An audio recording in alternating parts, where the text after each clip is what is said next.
Hello ladies and gentlemen, okay, we're going to look at what I consider the top 5 things that you need for Japanese cooking. Let's dive right in. Now first things first, let's start off with soy sauce, also known as shoyu. This is something I imagine even if you don't cook a lot of Japanese food, you'll have. Most people have this in their cupboards usually, and it's very easy to buy whether it's in supermarkets or it's on Amazon. Soy sauce actually comes in all shapes and sizes, which can make it confusing, and to add to that confusion, you have colours too. As for recommendations of what soy sauce to get in the UK, I would actually buy Kikkoman. It's easily accessible from supermarkets and you can actually get from Amazon as well. You can get bottles from small to large and it actually tastes authentic. I'm not talking about nonce Sharwood's rubbish. This is the good stuff. I put a big importance on the brand of soy sauce. So light soy sauce is also known as usukuchi. It is saltier, thinner. It is popular in the Kansai region of Japan. Dark soy sauce is also known as koikuchi. It is the more commonly used soy sauce for cooking.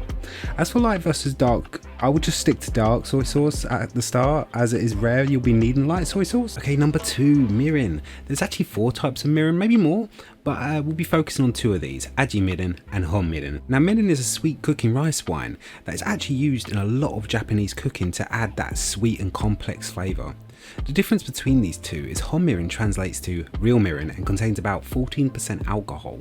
I would always recommend Hon Mirin, but as you would imagine, the reason there is a second choice is due to the price of Hon Mirin. The others you may see may be labelled just mirin, but Kikkoman Mirin labels it Aji Mirin, which means taste like. Of course this is supposed to be a replacement and is cheaper because it has far less alcohol to avoid the taxi associated with the price, but contains salt the majority of the time, which can actually affect the taste balance of your final dish. Storing open mirin is simple. If it is Hon Mirin, you just keep it at room temperature due to the alcohol, but if it's fake mirin, it should be kept in the fridge once opened.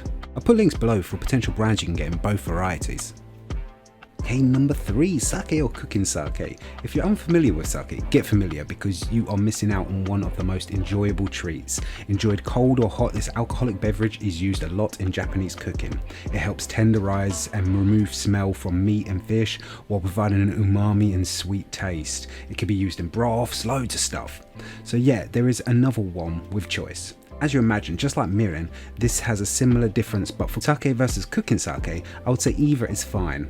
The difference between cooking sake and normal sake is cooking sake contains salt and other things to make it undrinkable. Of course this means it avoids being labelled as an alcoholic drink and avoids those taxes and can be sold as a cooking agent, which reduces the price. Please take note, if your dish asks for further salt, you may want to omit this as you'll get this from the cooking sake. If you can buy yourself some normal sake, I would go ahead and do that because it's not only good for cooking, it is good for drinking. And if you do not know the word in Japanese for cheers, it is kanpai, although you would never use the word chin chin as this means willy in Japanese.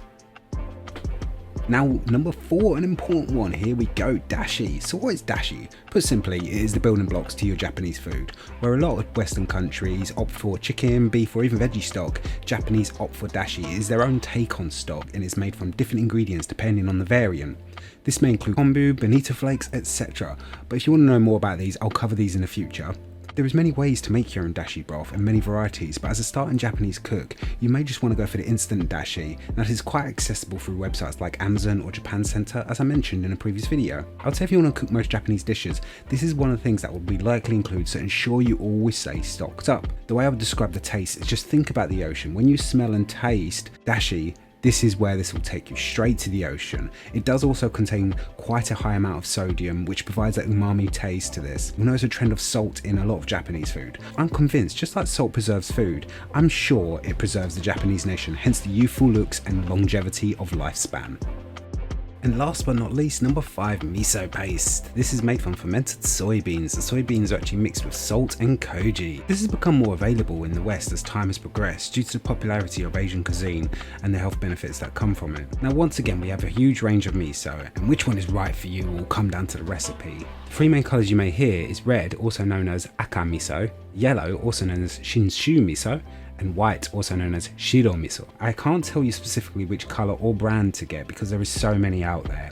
I will list a few in the description below, but just to understand the basic differences, white is the mildest and it is fermented for the shortest period, which gives a light sweet taste to it. Yellow is a bit stronger, but not as strong as red. Now red is the one with the most punch to it. It's got that salty umami taste. A little really does go a long way with this one. I'll always try to choose a miso that does not include dashi. This is primarily because I like to tailor how much dashi I put in my dishes. It's up to you if you want to go for ones with dashi, but some dishes may not include dashi, so I find it's good to have one without dashi included. The good thing with miso paste, if unopened, it'll pretty much last indefinitely. But white miso has a shorter lifespan of around 9 months once it's opened, whereas the darker ones will last a year to a year and a half. Once opened, make sure you store it in an airtight container in a fridge or freezer. So I'm hoping this helped you and pushes you in the direction of cooking more Japanese food. It is delicious, it is amazing, and actually really simplistic. There isn't many other ingredients that go into Japanese cooking. If you do want to know more ingredients that do go into other potential dishes, I can let you know. Or if you want to know videos that uses these ingredients, let me know and I can show you how to make those dishes with just those 5 ingredients. Anyway, as always, like, subscribe, do all that malarkey, and I'll catch you next time, guys. Take care of yourself. Bye.